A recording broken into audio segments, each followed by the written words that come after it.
Good evening, ladies and gentlemen. I just want to make sure that you can all hear me and I'm audible. If you do hear me, please give me a thumbs up wherever you are.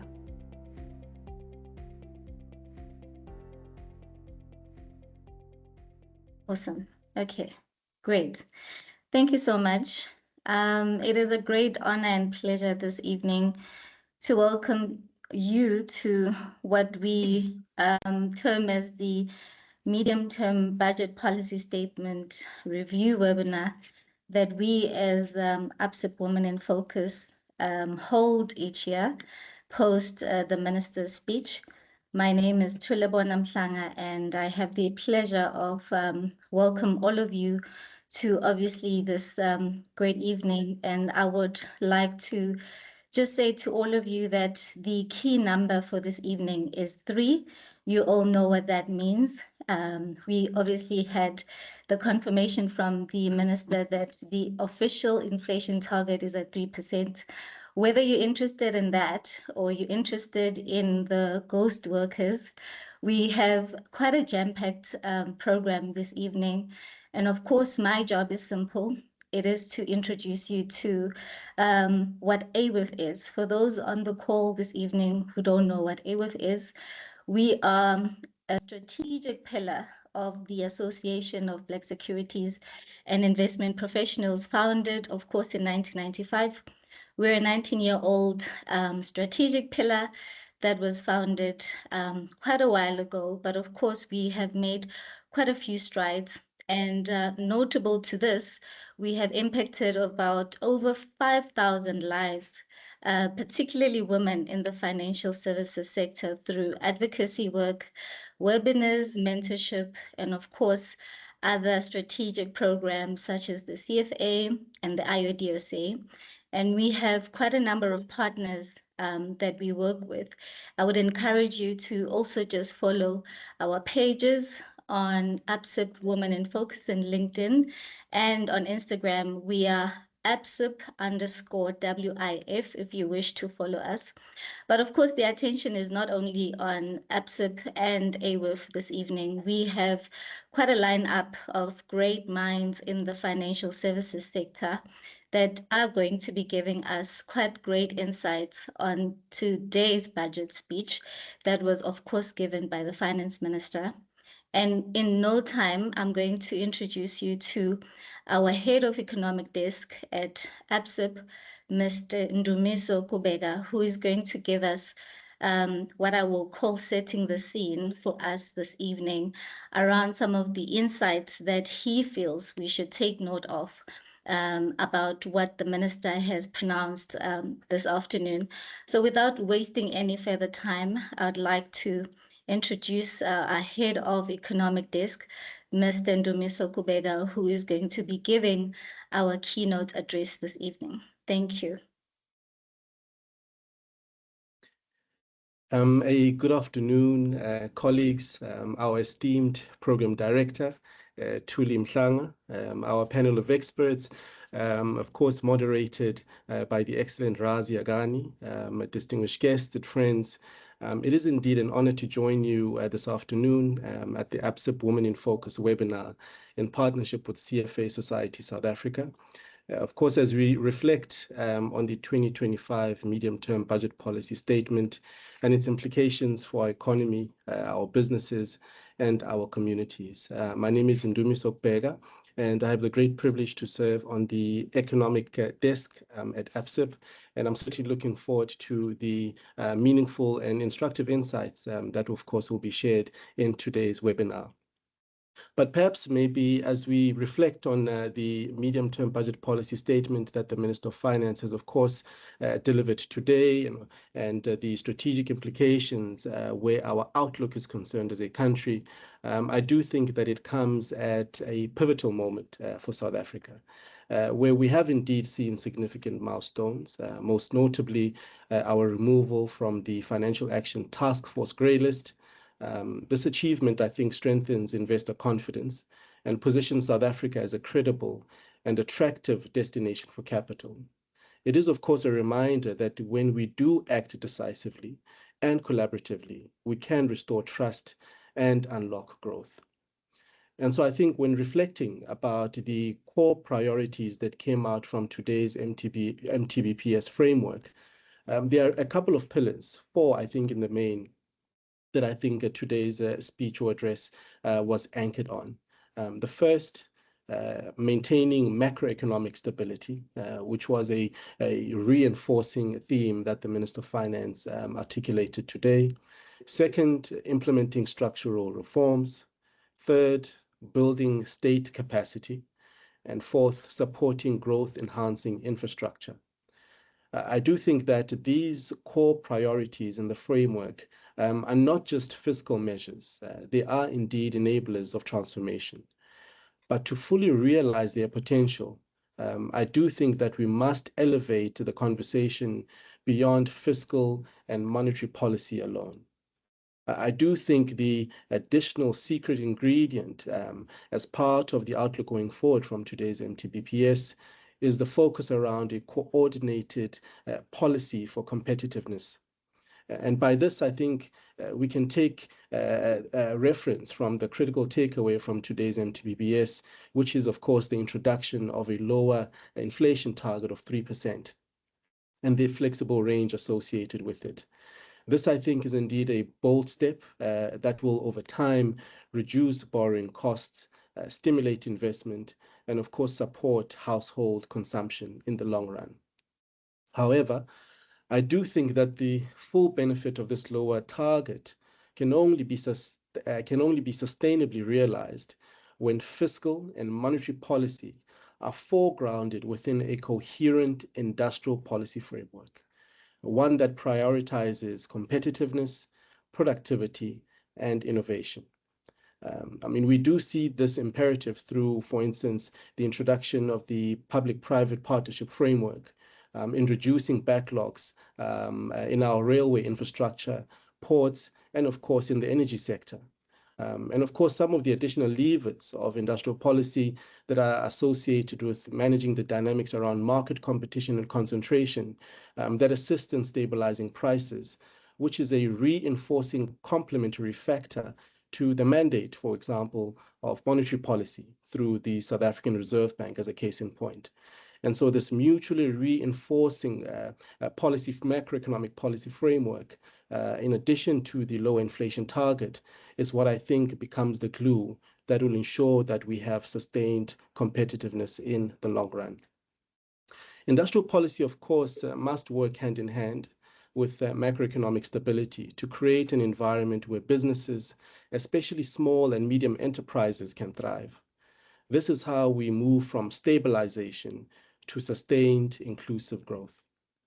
The growth imperative from South Africa's growth outlook point of view has indeed improved, with GDP expected to rise to 1.2% in 2025, and of course an average of 1.8% over the medium term. But I think it's important that we are clear about the scale of the challenge that we're contending with. That those rates, of course, are not enough to tackle the elevated levels of unemployment and poverty at the scale in which we need to. And in particular, the issues that adversely affect youth and women in South Africa.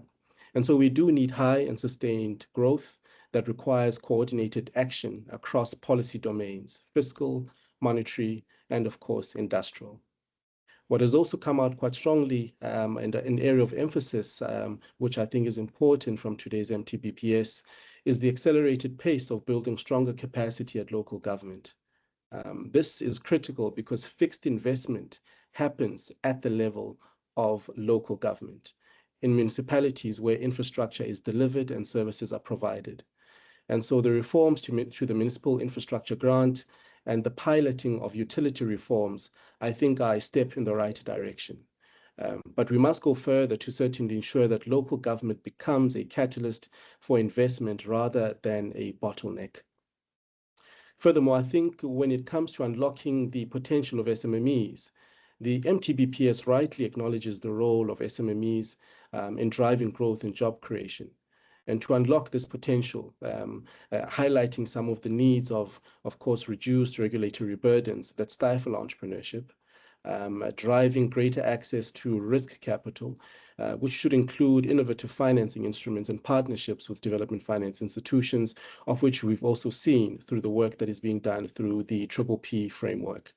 And additionally, looking at the broader application, for example, of the employment tax incentive to support SMEs in hiring and retaining young talent. These are but a few measures that will not only stimulate enterprise development, but also advance transformation and inclusion. And so in conclusion, I think that the MTBPS signals a commitment to growth, stability, and reform.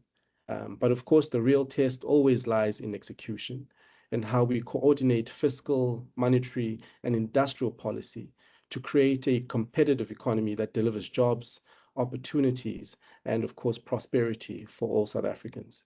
And of course, as young women leaders and women leaders, professionals and entrepreneurs in today's webinar, you have a fundamental and critical role to play in shaping this future that has been articulated in today's MTBPS by consistently us working together to advocate for more inclusive policies, driving and fostering greater levels of innovation, and of course, ensuring that transformation is not just a promise, but a lived reality going forward. And so, colleagues and friends, distinguished guests, I do want to thank you for the opportunity to share what are some of the thoughts, reflective thoughts from today's MTBPS.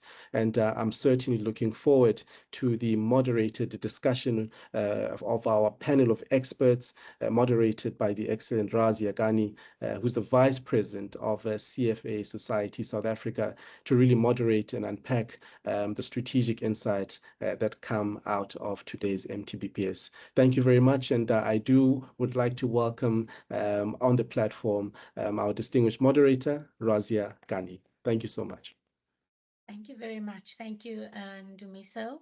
Thank you for your insights and thank you for joining us. I know you did tell us you have many bosses keeping you busy, so we do appreciate you making some time for us. And thank you again, and have a good evening.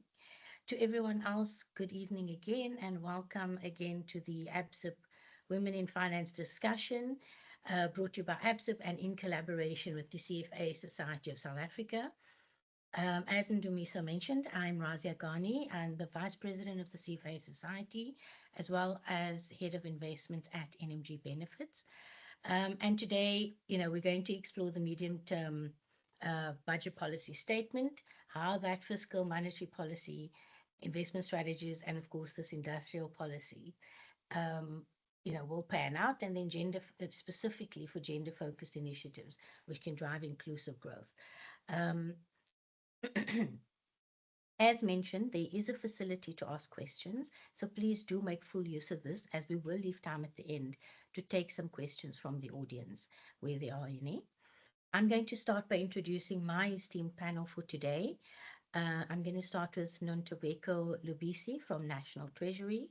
Nontobeko is the Director of Financial Inclusion at National Treasury and responsible for South Africa's financial inclusion policy and national financial inclusion strategy. She's also played a key role in pushing Global Partnership for Financial Inclusion Working Group under South Africa's 2025 G20 presidency to shift focus from mere access towards usage of financial services, a subject that's particularly pertinent to Africa. As a result, G20 finance ministers and central bank governors have endorsed the presidency's priority paper, which provides a global review and identifies challenges to effective financial inclusion, such as affordability, product design, and regulatory hurdles. Ms. Lubisi also holds an Executive Development Program qualification from WITS Business School, an MPhil in Taxation, and a BCom in Statistics from the University of Pretoria, a postgrad in Development Finance from Stellenbosch Business School, and a BTech in Quality from UNISA. So no shortage of qualifications there. I think we definitely have the right person in the room to focus on the female issues. The next person on our panel is Manka Sebastian, the CFO of EIT Group. Manka is a financial professional, proven track record of designing investment strategies that drive social and economic progress. She's got over 12 years of experience specializing in identifying scalable opportunities that align financial returns and measurable positive change, bridging the gap between capital and communities. As an active ESG leader, Manka is a guest lecturer at UCT Graduate School of Business, the Bertha Center, and featured in Financial Mail Business Day and CNBC's Closing Bell. She's currently pursuing a master's in development finance at UCT's Global School of Business, Graduate School of Business, sorry. Sorry, Manka. And then last but certainly not least is Sisamkele Kobus from 91. Sisa's an economics analyst within the SA and Africa fixed income team at 91. Her focus is on economics and rates. So we certainly have the right person in the room to talk about this 3% that is on everybody's mind. Sisamkele holds a Bachelor of Commerce, majoring in Economics and Finance from the University of Cape Town, and she is also a CFA charter holder. So welcome, ladies, to this important discussion.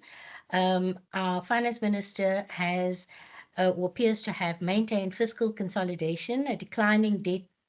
He seems to have set out a declining debt path into future fiscal years. And thus far, the MTBPS has been positively received. Perhaps notably because it actually happened on the date and time expected.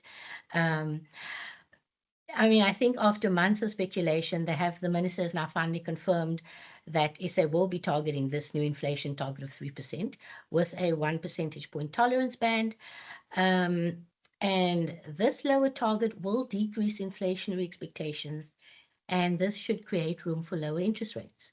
So, this essentially is a positive development, and the environment will then be supportive for many asset classes in terms of investments, and could help create a more stable currency. So I think, considering that mouthful, I'm going to go straight to you, Nontobeko. At an extremely basic level, what does the MTBPS really mean to your man on the street? How does it affect them? Thank you. Good evening, delegates. The MTBPS appears like a technical document, Raazia, but it has implications for the average person on the streets, because what it does is that it sets the tone for the country's next national budget, which will be tabled in February.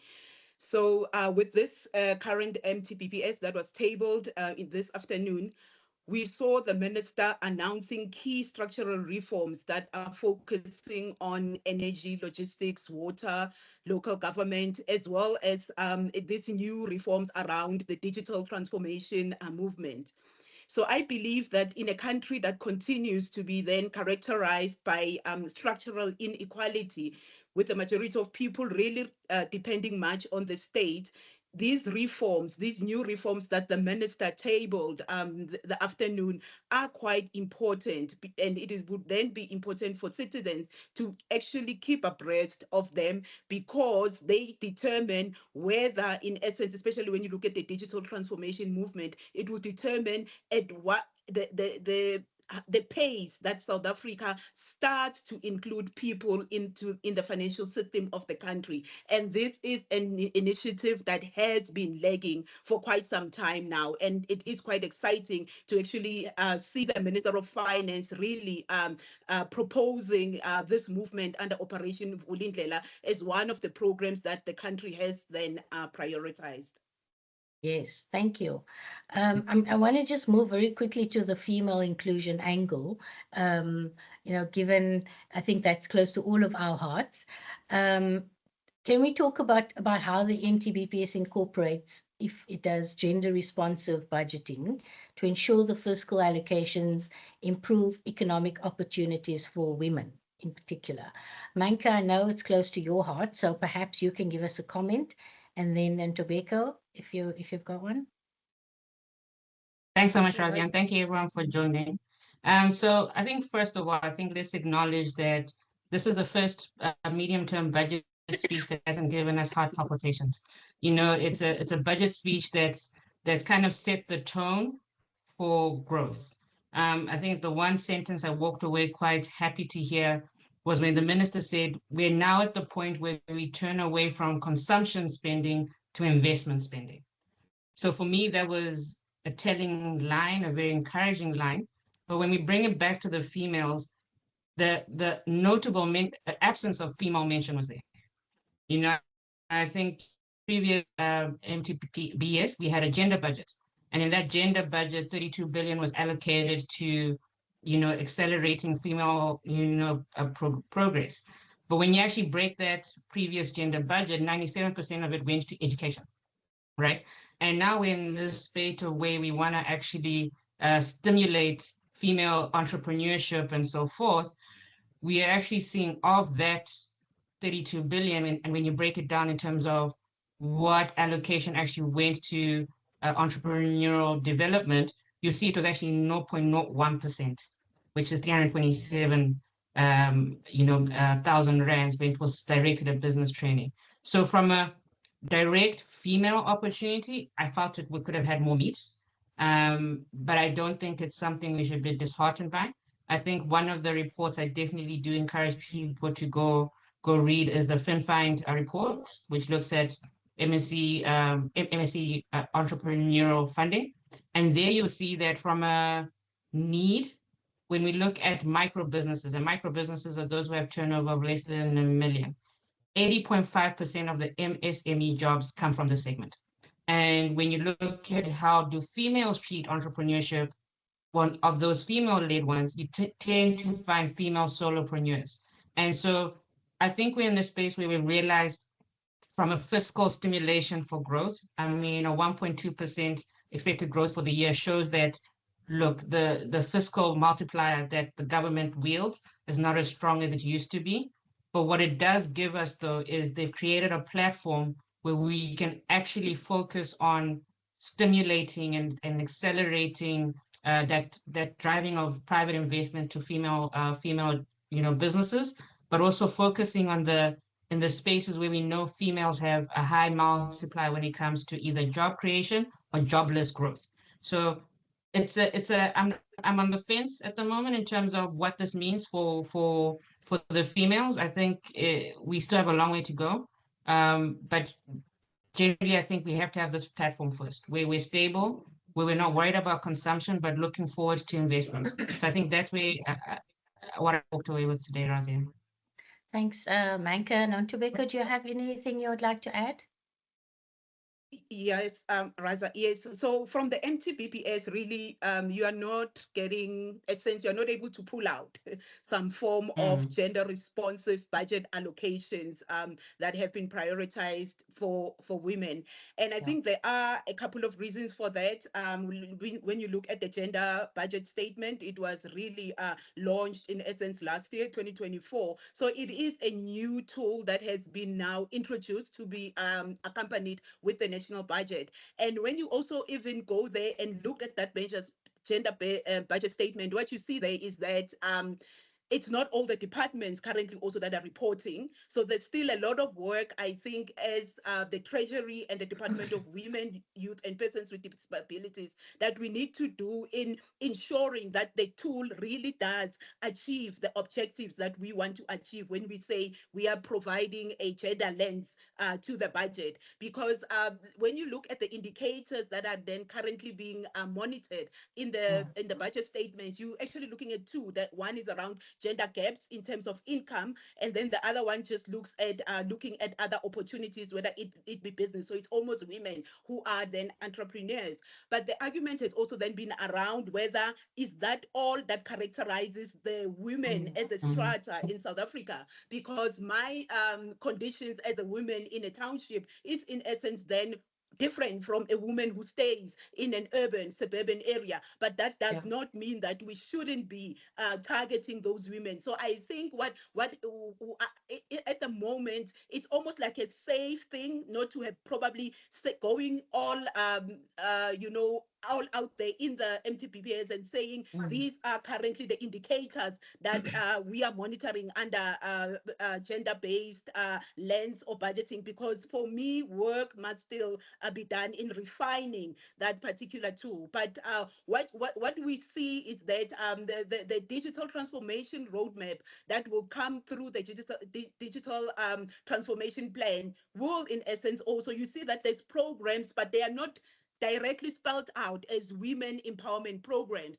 And it becomes also crucial that when you start cascading what the minister has pronounced as priorities, that departments also interpret all those things correctly. So ideally, you would want a gender budget statement in the future, which actually also captures how departments are faring in the digital transformation movement. So those are the balances that we need to do. But I think that becomes then a Treasury and a Department of Women thing in terms of improving this particular tool. But I agree with Manka, at this stage, you're not going to go to the MTBPS and be able to pull out gender-specific, programs that have been prioritized for women.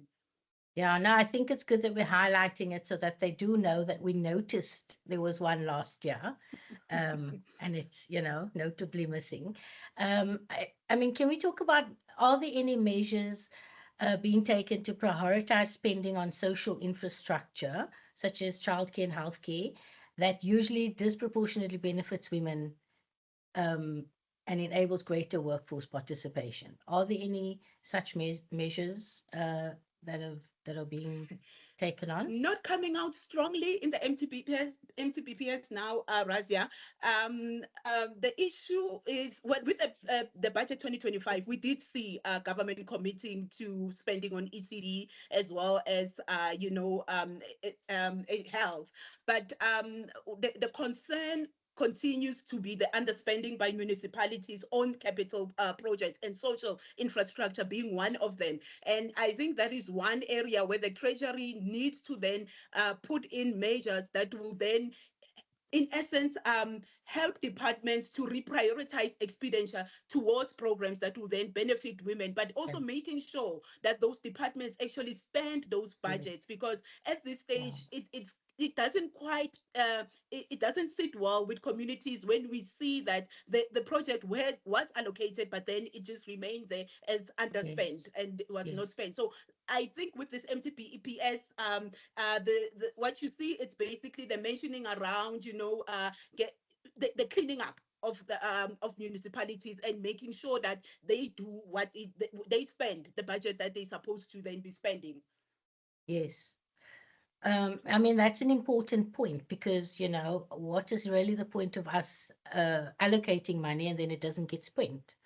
One of the things I wanted to just touch on very quickly is the increases in fuel taxes, which essentially affects everybody, right? Either directly or indirectly. And it seems to be an easy area where government consistently increases the levy to get more revenue. And there's not as much pushback as, for example, when they wanted to increase VAT, even though, the increases are actually potentially as substantial. Sisa, I know you've been quite quiet. I don't know if you want to comment on that, perhaps. Thank you, Raazia, and good afternoon to everyone. I mean, I can comment on that, and I'll give a little bit of a backdrop as well. I think on the female and social kind of spending, I think as highlighted by the various panelists, what we need to see is a sustainable debt outlook.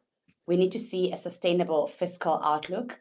If in debt service and costs, we're spending 21 cents of every rand that we bring in, that's a problem. So I think the focus in this budget has been stabilizing that. And then in terms of spending that could go to more social kind of spending, it's along the lines of the targeted targeted and responsible savings program, where they're identifying ghost workers. If a person is earning a grant fraudulently, that person needs to be found out, and that money needs to be allocated to the people that actually need it. So I think the work that they're doing will net benefit more vulnerable individuals, even though it's not necessarily explicit. And for my end, just provide more grace to Treasury. Again, this was quite a hectic year. They've had 3 other budgets. And also, lest we forget, we are the presidency of the G20 at South Africa, and that means they were in various panels. So I think maybe they didn't get sort of like the resources to properly present the gender breakdown of the budget. But I think this MTBPS is definitely beneficial to vulnerable individuals. And then on the fuel levy, I think. So a bulk of the change was done earlier in the year. In that May budget, they were trying to curb the impact of the reduction in the VAT, because if you remember, we had the VAT, and then that had to be scrapped. And I think from a consumer impact perspective, even though it's not a welcome tax, but the fact that we've had such a strong disinflation from petrol means that it hasn't hit our pockets as much. So net, when you look at how much a liter of petrol costs now, even though there is that added tax versus what it cost in January, the consumer has benefited, even though it was not from Treasury doing, but more from global prices and the stronger rand. And I think the Treasury's impact on that is the fact that stronger rand is because from a fiscal perspective, we are performing well. Yeah. I guess it's an easy area that they can take advantage of, given the currency change over the year. So Raazia, can I add to that before we move on? Of course, please. I think when we look at the longer term effect, when you have a fuel levy in a country where predominantly those who are less fortunate are using public transport, a lot of one of the points raised in the MTBPS was the importance of improving infrastructure, especially when it comes to transport. You know, how are we actually using our bus transport allocation? Are we actually taking more cars off the road and putting them onto public transport? So from a fuel levy point of view, and the ESG person in me is saying it disincentivizes me from using my car and rather pushes me towards public transport. And when you look at that from an overall economic impact, if you think about just micro businesses, for example, 22% of them don't have fixed premises. They rely on public transport. So when you're actually now looking at ways of how do we capture fuel levies from those who have private vehicles and redirect it to public transport enhancements, be it PRASA, be it transport, you actually start getting that use where you actually see the people who don't have access to those kind of benefits now start benefiting as well. So yes, I agree with Sisa in terms of it's been balanced out in terms of what's happened. But when we think long term, where do we want to be having our fuel spend actually happen? We want it to happen on public transport. We want to have it happen on rail. You know, in the space I'm in now, the importance of rail is so critical. So I can see why we're less sensitive to fuel levies compared to VAT, because VAT hits us everyone equally, be it poor, rich, and medium, versus the fuel levy can tend to be more one-sided. So I just wanted to add that there. Thanks, Manka. Yeah, I think the problem with the fuel levy, I mean, the big problem we have is that our public transport systems are not adequate enough for somebody who's taking their car every day to then suddenly go, actually, maybe I should switch. And that's problematic. So I think that would change things dramatically if we had a public transport system that works. You know, if our buses came on time and we could look at the schedule, wait at the bus stop, and the bus shows up when you expect it. So I think, and I mean, rail transport, not just for goods, but for people as well. I think it's very important, and hopefully, you know, we'll actually see that starting to happen rather than just, you know, be allocated and not actually implemented. Because at the end of the day, and I think Ndumiso mentioned this as well, implementation is really key in terms of all of these things. I just wanted to touch on, Sisa mentioned the Targeted and Responsible Savings Initiative. I think the minister mentioned medium-term savings of 6.7 billion from that initiative. So it seems to be successful thus far in advancing sustainability and expenditure efficiency. I mean, the ghost employees, I'm not even sure why that kind of thing is condoned, you know. I don't know if anyone would like to comment around that, but Yeah. So Sisa, I I mean, see you're getting ready to answer. I think what has been the problem there is the fragmented kind of government systems, the fact that there wasn't a cohesive database. So what they've done is the National Treasury is working with DPCSA, Department of Public Service. They're working with Home Affairs and they're working with SARS. They're trying to make sure that there aren't individuals that are getting salaries from Department of Health and also from Department of Public Works. Yeah.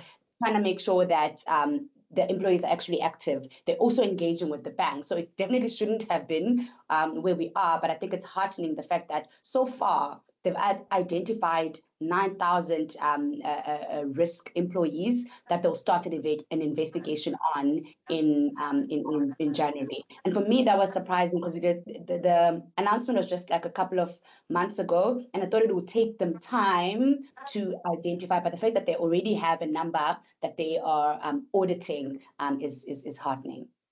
Yeah. I mean, they also spoke about the procurement payments dashboard being launched, which talks to just more transparency in terms of what's happening and anyone being able to actually look through and see these things. So hopefully, you know, that's the kind of thing that will actually support the efforts to fight corruption and fraud, and a step in the right direction for transparency and just reducing that leakage that we've seen happening over so many years. Manka, any comments from you there? So I've historically not been a fan of the digital spend of government. So today was good to see that they're using it to find ghost employees. You know, to see that when it comes to revenue collection, SARS has beat their own estimates. You know, so going back to what Sisa said at the beginning, it's about stabilizing this ship. You know, I've always been an advocate for digital spend to be used on creating alternative scoring mechanisms for MSMEs because they typically get hard done by the traditional scoring. But when you start seeing returns such as the ones you're seeing from initiatives, such as the ones that are coming with ghost employees, with collection of revenue, you can definitely back that they're using their digital spend in the right space. So I'm a convert, if there's a word. Yeah. And No, I think. Yeah. No, go ahead, Sisa. No, I was just going to say that procurement payment dashboard was also quite a positive outcome for me because like tenders are almost like a black box. You don't know you don't know how much the price is. And so now if they're saying, and if they do follow through on this, I mean, journalists are going to have a field day. They're going to say this bridge was built by this company, and this company is owned by these directors, and these were the terms of that tender. And if the tender is 10 times what someone who applied is, then you can say, hang on, I applied for this. This is my profile. Why did I not get it? And that transparency leads to a reduction in the rent-seeking behavior that we've seen around these things. Thanks very much, Sisa, and thanks, Manka. The minister seemed very positive about how successful Operation Vulindlela has been. How will the PPP frameworks be modernized to attract private sector capital into Operation Vulindlela Phase 2? Manka, do you want to start us off? Yeah, so the current PPP model on Operation Vulindlela has been targeted at infrastructure projects, and rightly so. If we look at our energy stability, you know, initially when the Minister of Electricity was announced, there weren't enough memes to go around, right? But when we look at where we are in terms of stability of no load shedding, we have, predictable energy. There was a point where we even had surplus energy. So, when you look at that spend on those large infrastructure projects and focus on making sure it's functional, you have to give the government and the ministries a thumbs up for that. Where you now run amok is, again, going back to what Cecil was saying. When you now have tenders for transport, when you now have tenders for water, when you now have to work with other parastatals that are not as efficient as, be it SARS or what we're seeing happening in terms of what the Minister of Electricity is doing there, you now start running into red tape. So I think when you look at the infrastructure projects and the allocation there, 100% in the right direction. Where I would encourage a lot of oversight is the speed and efficiency of allocation to those. And you do have, DFI institutions that are very hands-on, very responsive, and it's been good to see that on this side of private. When previously I was an allocator and now I'm an investee company. So when you're working with parastatal companies who are responsive to questions, it gives you hope. But my question is that there's a missing triple P. I think going back to the fact that MSMEs create 80.5% of jobs in South Africa. Large infrastructure projects are not MSME projects. They're MSME enabling projects, but not MSME projects. So when we look at that, I call it the missing triple P.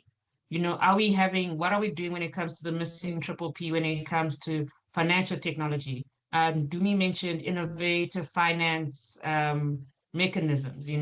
We're seeing the acceleration of digital assets and blockchain technology. I saw a question pop up on how would we prevent further ghost employees when you start having blockchain technology that has a ledger that can confirm whether this employee is actually real across multiple spaces. You start having that. So I think the allocation to infrastructure and Operation Vulindlela Phase 2 needs to actually focus on what are we also doing bottom up. We can solve the role.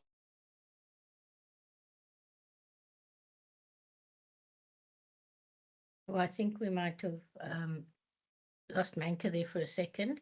Sis, I'm going to move to you. We saw the forecast of real growth at 1.2%. Is that not quite low for quite a low growth rate for a country with over 30% unemployment? What mechanisms should National Treasury have in place that infrastructure and social investments translate measurable employment outcomes and contribute to long-term economic activity? I mean, we've been speaking a lot about infrastructure spend, etc. But is it enough given these low growth rates and our high unemployment? Yes. I mean, it is low, and I think that 1.2 is a downward revision versus what they had earlier in the year, even though it's slightly higher than what our official forecasts are as 9 to 1. I think everything that we have spoken about and that the minister has spoken about, the work that Mr. Rudy Dix is doing at Operation Vulindlela really is moving the dial in stabilizing our sort of network industries. I mean, we know that the Minister of Transport announced a couple of months ago that there's train operating companies that are going to be coming into the rail network. Those companies are going to need to invest. That's an industry that's been unlocked that wasn't there before. Transnet was a monopoly in that space. We know that the Durban Pier 2 court case has been resolved, and we're going to see a private player in that port, and there's going to be significant investments going there. We know that SANRAL is upgrading a lot of the roads that are some were regional roads, upgrading them now to more national status because of the traffic that's ongoing on those roads. I mean, we've seen it with one of the private companies, Robex, benefiting from that. So all of that is like moving the dial in the right direction, but the numbers, as you highlight, are still at a very weak level. We'd like to see growth in South Africa closer to 2.5%, 3%. Not there yet. The progress we've done thus far is heartening, but more not necessarily something different, but more implementation of the plans that have been put in place is what is going to yield us that growth. Yeah. Maybe want to talk a bit more about the fiscal multiplier that Manka mentioned earlier. So the fiscal multiplier essentially measures how much change in the government spending affects your country's overall economic output. So the ripple effect from spending, when government spends, something on infrastructure, becomes income for some businesses, for workers, etc. They get to spend. But our fiscal multiplier has been quite low. There's obviously a few reasons for that. High debt to GDP is one of them, high taxes, sizable wage bills can all add to the negative impact. I mean, what can we really do about this to improve the effectiveness of this fiscal multiplier? Manka, I know you're very passionate about this topic. So actually, to just add that before I come to that, CISA actually touched on it. In terms of the infrastructure spend, in terms of moving trade across South Africa, when you actually think about, he touched on the interregional trade and how we actually fared better in response to Trumponomics. And for me, this is an opportunity, right? It's an opportunity because when we look at Durban Container Terminal, majority of all containers are coming through to Africa come through via that terminal, right? And if you actually look at the IFC reports on how interregional trade is almost non-existent. So when we look at fiscal multipliers, how does that happen? It happens through spends like that. When you now start capacitating and enabling infrastructure, parastatals, or like Sisa mentioned, how we now have 11 private operators on rail, we start seeing more of that productivity flowing into the economy. But it's also now the acknowledgement that it's essentially smart investment in formalization. The one thing I didn't appreciate in the medium-term budget speech was when he said what we're looking for is further gains in tax compliance.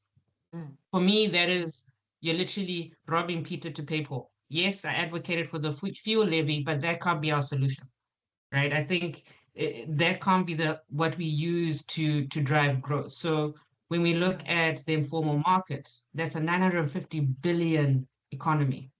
Imagine if we captured 10% of that and we bring that into the economy. When we start looking at, I know this is not a very financially professional term, but when you now look at content creators, we have people who are creating individual businesses getting paid 3,500 per reel, right? So there's a whole other economy that we traditionally never really addressed, never really captured, never really considered. I think we now have to go from traditional to smart. Can we go to those kind of things where we actually start capturing the essence of who we are, South Africans? If you actually go look at how we have taken our cultural aspects global. So I think there has to be a reinvention. I think now that we're reaching almost a stability, let's think differently. Let's think innovatively. Let's think outside of traditional economics and finance and see how can we actually reinvigorate that fiscal multiplier to capture more of what's happening outside of the formal economy. Yeah. Thanks, Manka. There was also a lot of talk around this infrastructure spend, specifically increasing with a budget facility for infrastructure being created. So to raise funding for that, they're actually going to launch and issue a new infrastructure bond where they're planning to raise about 15 billion in funding. So, I mean, any comments on that, Manka? I mean, is that this kind of policy? I mean, I think again it talks to the implementation, right? Because what we want to see is how that's going to accelerate gender equality in economic participation.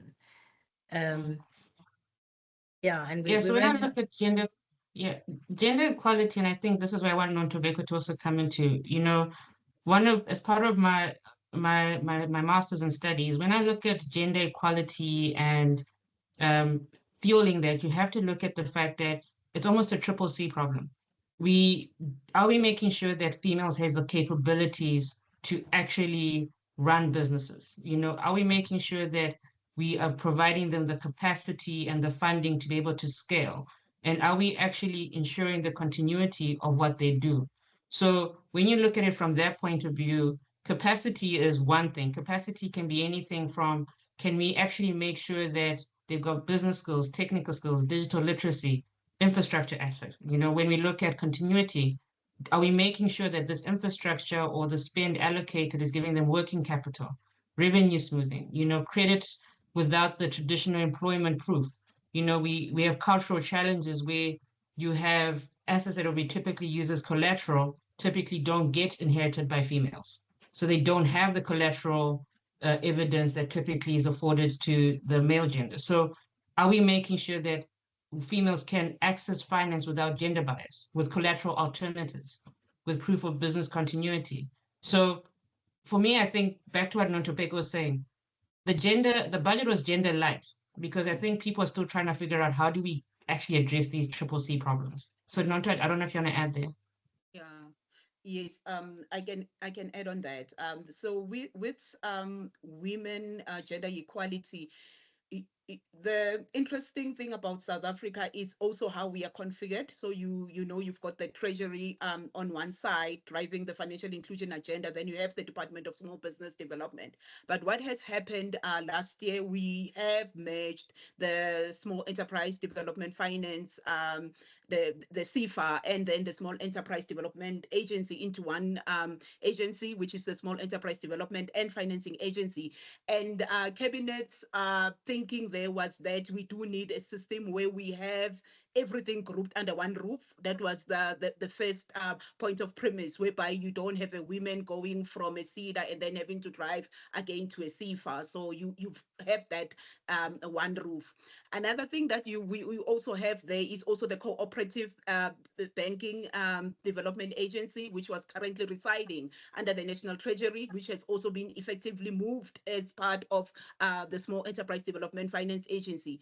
And when you look at these initiatives, they are in a way, in essence, forging the way to address what you will say the gaps in access to finance, whether it be like you say, capabilities. How are these women, what kind of programs would then in essence be designed to train women to be able to manage their businesses? So then one would then really need to have a strong tracking of the state farm as it is, because then it then does function as a development finance agency that is supposed to be looking at all these things collectively at the same time. And if you're talking also around initiatives around the movable assets collateral registry, we are in South Africa at the beginning of the movement to try and establish to design and implement this registry.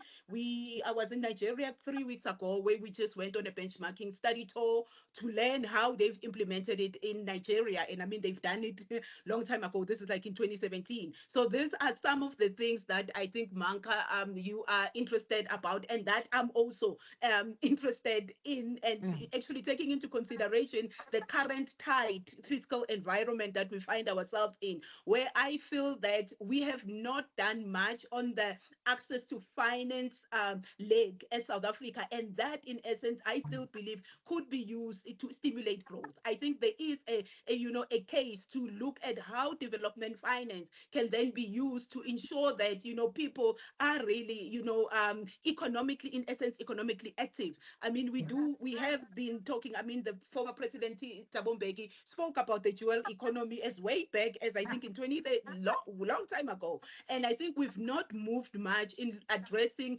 the issues of really the informal economy. And this is where I think the opportunities lie for South Africa. And if we're going to continue saying that, we are projecting growth to go downwards by 1.2, and you've really not, we as government, we've not really done much to try and put in systems for this economy that has been left behind. I think that's where really essentially I would want the Treasury over time to start looking at that. I mean, initiatives on, how do you solve information asymmetry? It would be nice to look at an MTBPS and literally be able to see that, oh, actually, this particular initiative is aimed to address issues of information asymmetry, issues of competition, innovation, diversification of the financial sector. You talked about the financial technology now, the fintech movement. So it would be nice really for people to really be able to interact with the budget and start seeing themselves. It would be advisable,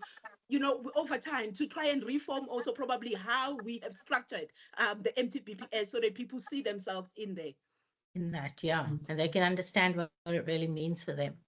I mean, one of the things, Nontobeko, that the minister also spoke about is made me think of it when you mentioned Nigeria, is the implementation of the Africa Continental Free Trade Agreement to strengthen regional cooperation.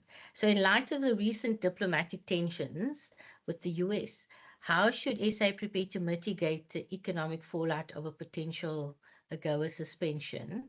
And which markets should we consider diversifying into in its exports? Africa seems like likely solutions if we can get the collaboration between all of us correct. What do you think, Nontobeko? No, I haven't really applied my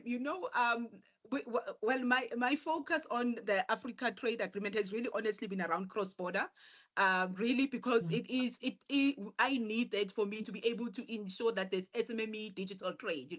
You do need that kind of agreement, but it is a program, I think, that still continues to be pending.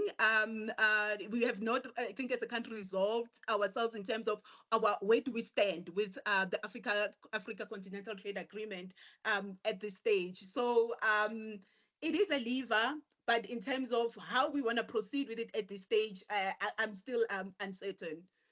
Okay. You mind if I jump in there, Raazia? Please, yeah, go ahead. So again, I'm a believer that there's no better time to be African or South African. I genuinely believe that the imposition of a AGOA suspension is forcing us to actually look regional. The after trade agreement has been signed by a majority of the African countries. And I think South Africa is there, and it was mentioned in the budget speech. And so when you actually look at the trade, and then let me put it to you this way: when you look at the logistical costs that are associated with goods coming into South Africa, 35 to 45% of it is made up of logistical costs. When you compare it to the likes of Europe, who have now mastered the logistical movement of goods, their logistical cost of an import is sitting between import and export sitting between 8 to 10%. So when you look at where we actually have opportunity to create efficiencies, to create markets, it definitely starts in how do we improve the logistical movement of goods between African countries. Yes. I think AFTA is definitely one of the spaces that you'll find. It even features in Chinese policy in terms of Belt and Road initiatives. So when you look at the potential that sits in collaboration and the expansion of AFTA and the use of it correctly, there's no better time to be South African or African. That's my opinion. Yeah, no, I agree. I actually have a strong view that if all of Africa came together, I don't know if we would even need the rest of the world, except for holidays potentially. I think caution yourself, Raazia. Someone might be online. You cause us another sanction. You're right. So a couple of questions from our audience. The first one, what does the budget mean in terms of the country's dependence on the mining sector? Because there's no chrome tax, which is seen as a good signal considering our structural challenges. Manka or Nontobeko? Yeah, I'm going to come in here, but I think this is also down CISA's line. Yes. So for me, the commodities boom is a false theory. I mean, it's a smokescreen. Right now, we're benefiting from commodities, especially when you have the support for electrical vehicles being canceled in the US. now we suddenly have a boom in our commodities, right? But that takes one change in a president for that to change.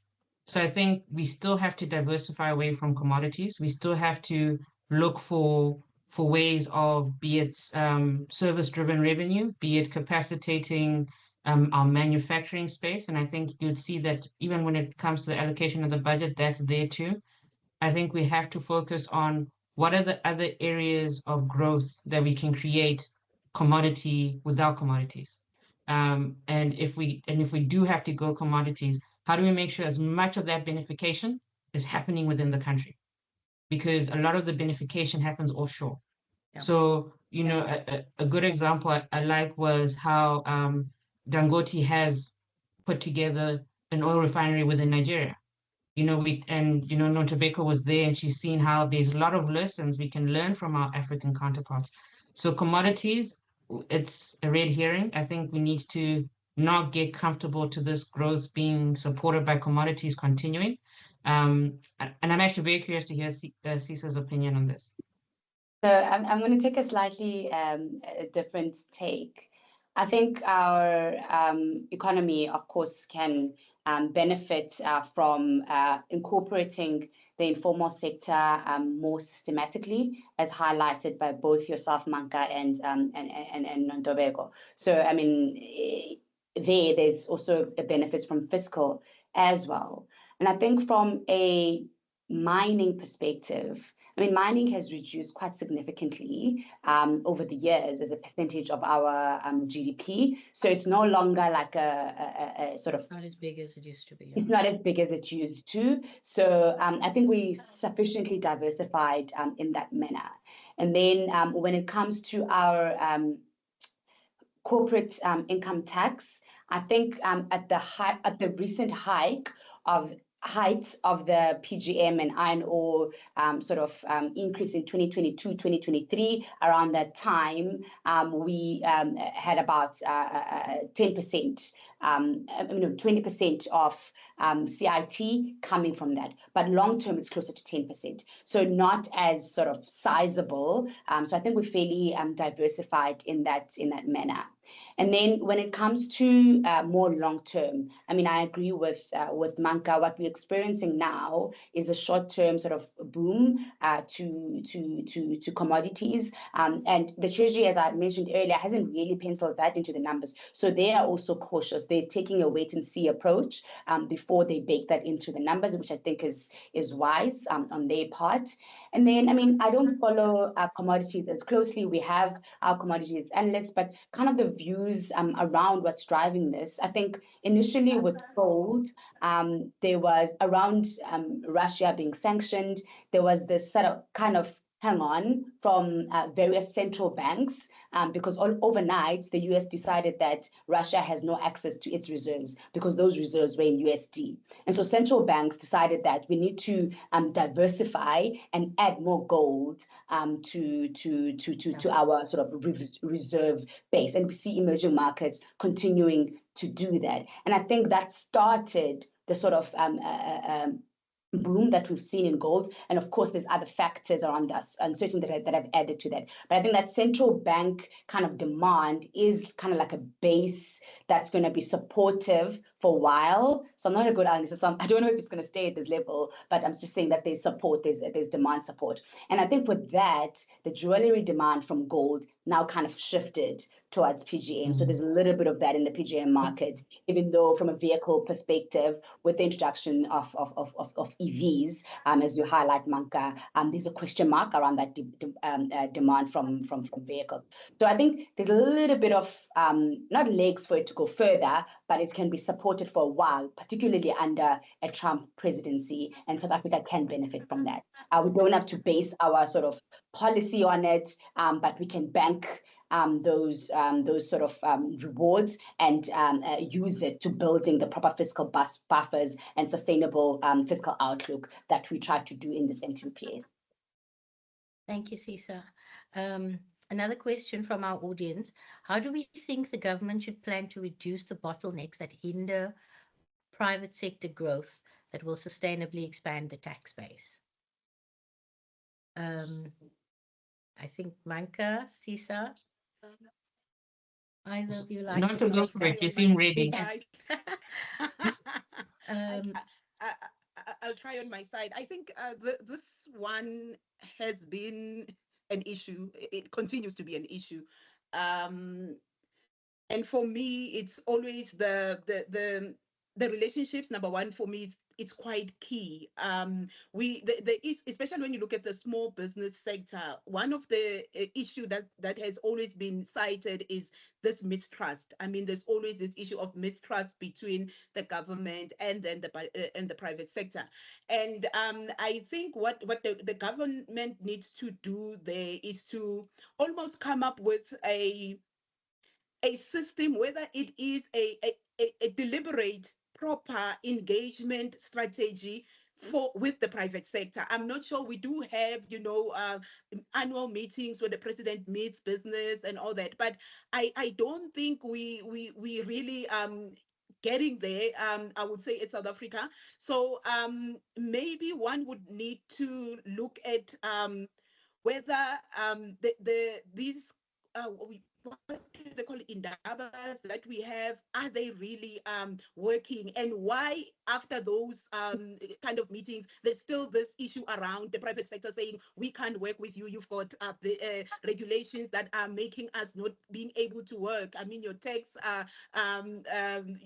your tax policies are not favoring us as the private sector. So a clear, I would say, for me, I would look at a clear stakeholder engagement plan for the government and the private sector. Like for the financial inclusion policy, what we have put in place is something that we call a system, a council of regulators, and under that council you then do have a committee which looks at the private sector issues, and it makes it easier then for me to then design the financial inclusion strategy, because I sit in the room with trade associations, the MNOs, and they're able to tell me that financial inclusion wise, this is how we think the country should be going, instead of me trying to figure it out on my own with government stakeholders. So there is an element of, I think it's more a communication thing that is really not coming together there. And I mean, the small business department has also launched a project on looking at red tape. How do you reduce red tape? And all these things are really aimed at trying to make the business environment conducive. But I think somehow, whether driven by the presidency or whoever, there is a need to try and pull in the two stakeholders together, because in this current environment, there is no way that we're going to be able to move forward as government. Yeah. I can maybe add on that. Thank you. Go ahead, Sisa. And mine is going to be a very basic kind of point, because I'm not very eloquent and understand this space well. But when I look at like small businesses in the townships, particularly in Cape Town, one of the issues is what we call protection fee. What started as a construction mafia issue where they go on site and demand jobs or tenders or whatever, what's happening now is if you have your small spaza shop, you need to pay whatever gang comes and say, we'll protect you, and tomorrow another one is coming. So I think getting the policing correct is an important enabler with small businesses. And of course, financial inclusion and more sophisticated approaches, but just get the basics correct. Just let someone run a business without fear of intimidation. Yeah. Thank you, Sisa. And Raazia, just to add to that, to add to that, Raazia, I think because this is, for me, I mean, small businesses, as you can see, is me and Nonto's passion here. And I think what I wanted to add is what we see, and the numbers show, the high demand for finance, there's a high demand for finance for startups and early stage businesses.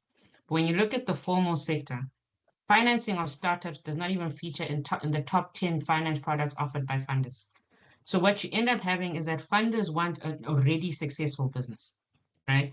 That's one of the first challenges.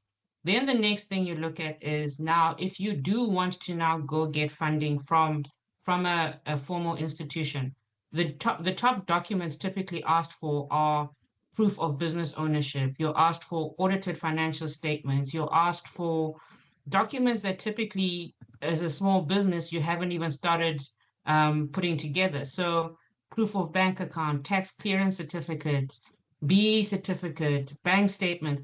business plans. So when you're now a startup and you're wanting to scale, you're wanting to start a business, you're wanting to move forward, when you actually look at the documents required by funders to indicate readiness by SMMEs, you're asking for documents that are typically not the top of mind documents from an MSME point of view. Your top of mind is, how do I fund my protection fee? So when it comes to bottlenecks, when it comes to how do we ensure that we can actually stimulate these small businesses, is to actually look at alternative ways of scoring for credit, alternative ways of scoring for readiness, for stability. Because I can 100% guarantee you, very few MSMEs have a shareholder agreement, and to make that one of the requirements for them to access formal funding, you're actually discouraging it. So we actually have to make sure that we actually balance, how do we properly understand the sector? How do we properly understand, how do we measure their turnover? If we go back to COVID, and the one sector when it came to retail that was actually quite resilient during that time was township and rural retail. Of all the retail segments that were resilient during that time was township and rural retail. More resilient than commercial, more resilient than urban. So going back to what Siso is saying, we need to actually rethink how we look at this segment, and in fact, stop trying to impose traditional means and think outside of the box. If there's one population that's innovative, it's us. And I think we just need to take this moment of stability to actually focus on how do we actually add to the solution, not necessarily worry about the problem. Thank you. Sisa, a question for you. Do you have any comments on the government foreign exchange contingency reserve account from the MTBPS this time around? Yes. I'll answer that. Can I please ask a question to Manka that I'm curious about? How's the infiltration of the likes of Yoko in the township economy? I mean, my question is going to show how ignorant I am in this space. But is there a mechanism of how government can support sort of free use or very subsidized use, such that you start capturing that income or that generation, that when you want formal income, there's at least something that's being tracked today. I know Khubheka even has phone-to-phone paying system. How's the to try and get the numbers in the books, so to say? And then I'll come to my two-factor question. So Nonto is nodding very vigorously there, so I'm going to add a little bit before I hand over to her. So what I know is that we're seeing a massive shift from centralized finance to decentralized finance.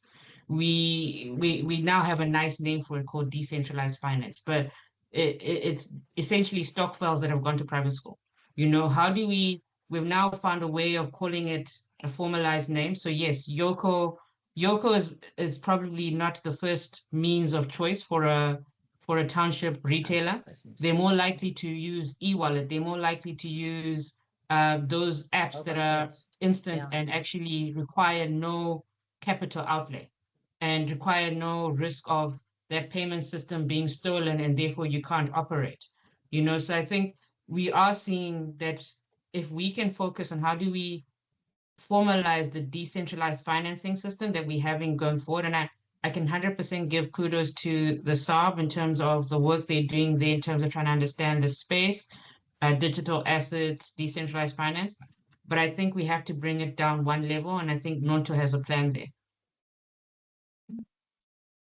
Yes, do you want to share the plan? No, it is the initiative from the SARB that have really, there is a pilot that has been happening under the Reserve Bank, where they've been going to communities. There's communities in Tembisa and Amanskral to then try and look at how best to digitize communities. So there is currently that study, and it will then take into cognizance all these different initiatives, like Manka mentions e-wallet, you mentioned Yoko, but it is in essence trying to figure out what works for the community at that ground, because sometimes we take it for granted that we think whatever we are designing could work, and then you go there and find an environment where it's completely different. And they've actually picked it up with the community digitization pilot, which is both townships in GP, but it has been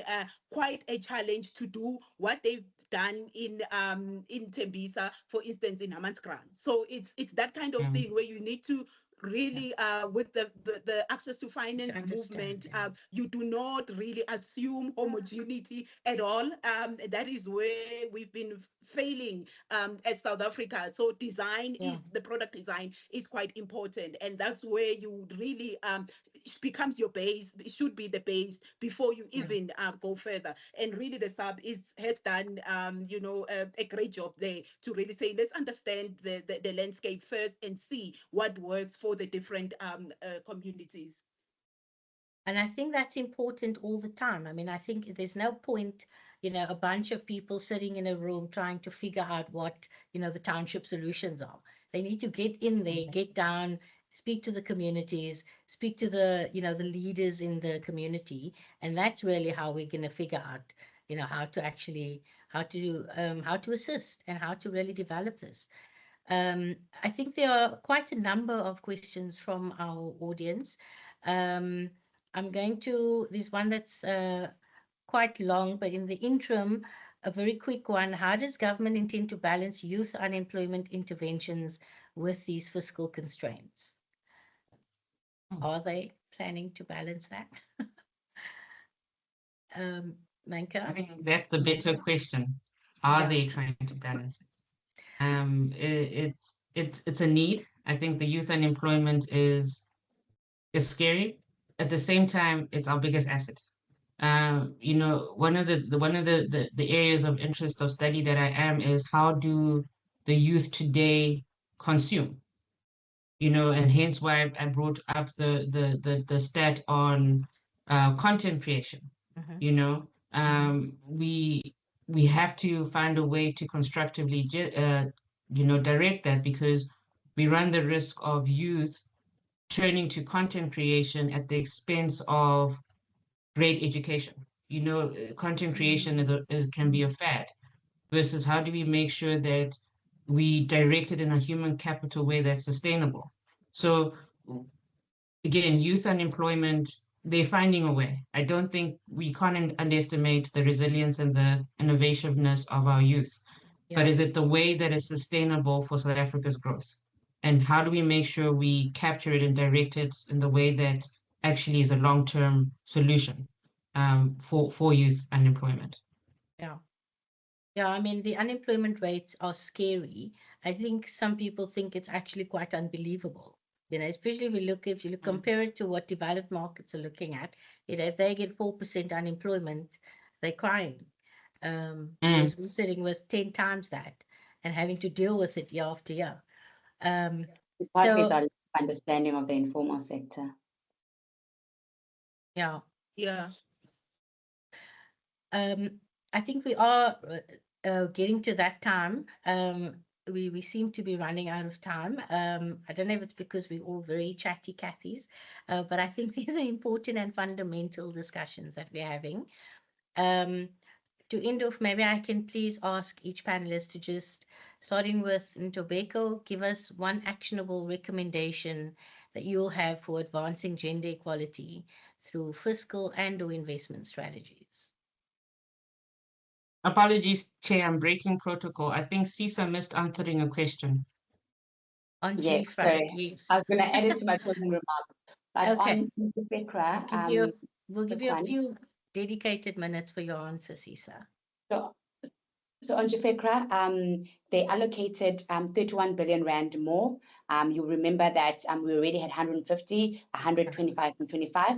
So there's more allocated. They're going to be allocating every year around the MTBPS. They use the JFECRA balances up to the end of the SARB's financial year, which is March year end. So the 31 that they've penciled in now is way less than what the balances would suggest if you look at the balances right now, given what gold has done. So we can look forward to more from Khubheka coming into MTBPS next year. Okay. Thank you.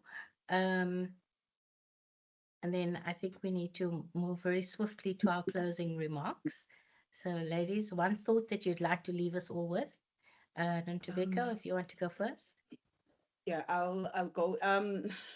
Raazia, for me, you know, I'm biased towards development finance. I feel like I sound like a stuck record every time, but I still feel there really is no reason why access to financial services is not really elevated as one of the dimensions of inequality in South Africa.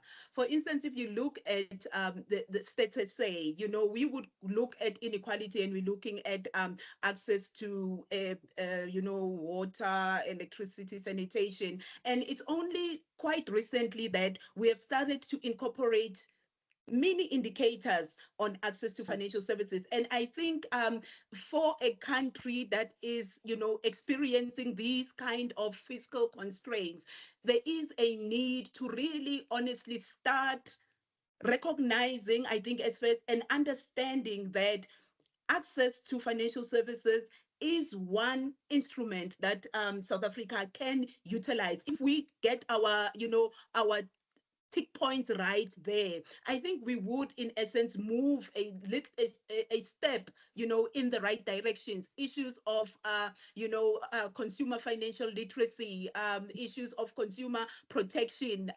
diversification, competition. If we can really strengthen those kind of issues, I still believe, and actually coupled with the transformation agenda in South Africa, we would really make great strides. Thank you, Nontobeko. I'm going to go to Sisamkele next. Okay, thank you. So I'll say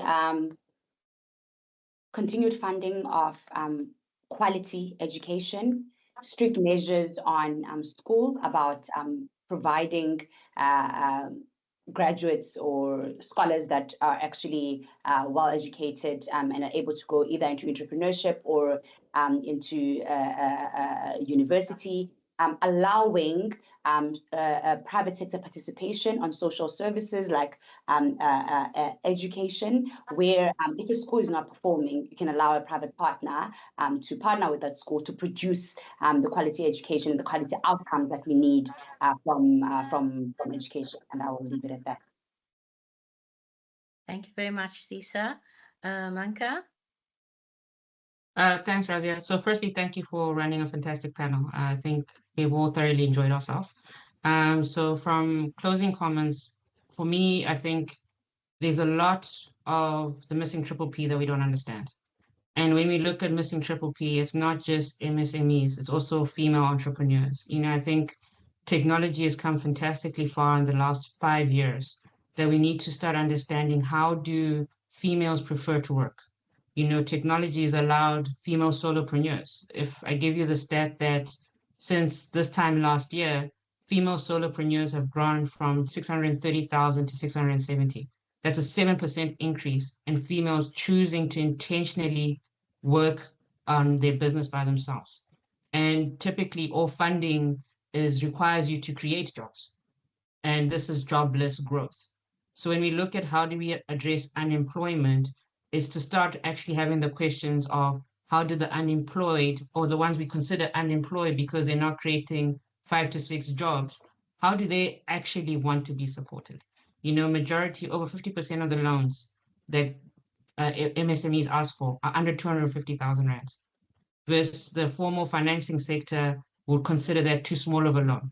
And then they'll judge you on your personal credit history, which if you're an MSME, you don't have a stable salary that we typically judge them by, or you don't have all the documents that you're typically judged by. So I think if we're looking for growth that is outside of fiscal stimulation, outside of tax, we have to think differently, use this moment of joy, of a budget speech that was pleasant, to actually say, now the ship stopped rocking, let's think differently. How do we get collaboration from PRASA, from Transnet to get more cars off the road and onto rail?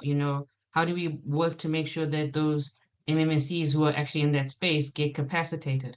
So I think the hard work starts now, for me personally. I think there's a false sense of security when something like this happens, but the hard work starts now. And I think, when the youth and the questions that are online, it's an opportunity for them to reach out to say, where do we go? And I saw a question going, that said, where do we go to pitch these ideas? I think this is where bodies like ABSIP come in, because how do we as financial professionals create a forum that hears out ideas like this and, says, with all our networks, this is the one idea we want to champion. So we have to get inventive about giving the platforms we're on a chance to show up, and we turn up for them. But yeah, I think I'll close there. Thanks very much, Manka. I think it's clear that everyone here is very much pro getting the informal economy or capturing that informal economy. And I believe if Gigi Alcock's data is anything to go by, it is actually very large. It is a lucrative economy that we're just not being able to tap into. So I think we do need to focus on that. I mean, I want to agree with Sisa in terms of education and quality education. I really think if we had done and continue to make strides in that area, we would be in a different position right now, 30 odd years of democracy. So I think, somebody needs to remove our 30% pass marks, work on education as a proper, serious initiative, because, how can we be taken seriously if that's where our education system lies? So I think that's definitely come through in terms of our discussions today. Ladies, thank you very much again for your robust and an enjoyable conversation this evening. I'm going to hand back now to Tulibona Mahlanga for the closing remarks. Tuli, over to you. Thank you so much, Raazia. And just to echo your sentiments around, this being such a thought-provoking conversation tonight, I want to extend my gratitude, firstly to you and the CFA Institute for partnering with ABSIP Women in Focus to make this a possibility and really giving us great insights and gems. And I just want to also go back to Manka's comments around this being a platform for ideas. ABSIP is the natural habitat for us to be getting together and strategizing how to actually realize the transformed economy that Ndumiso was talking about, and it not being a promise, but it being a reality.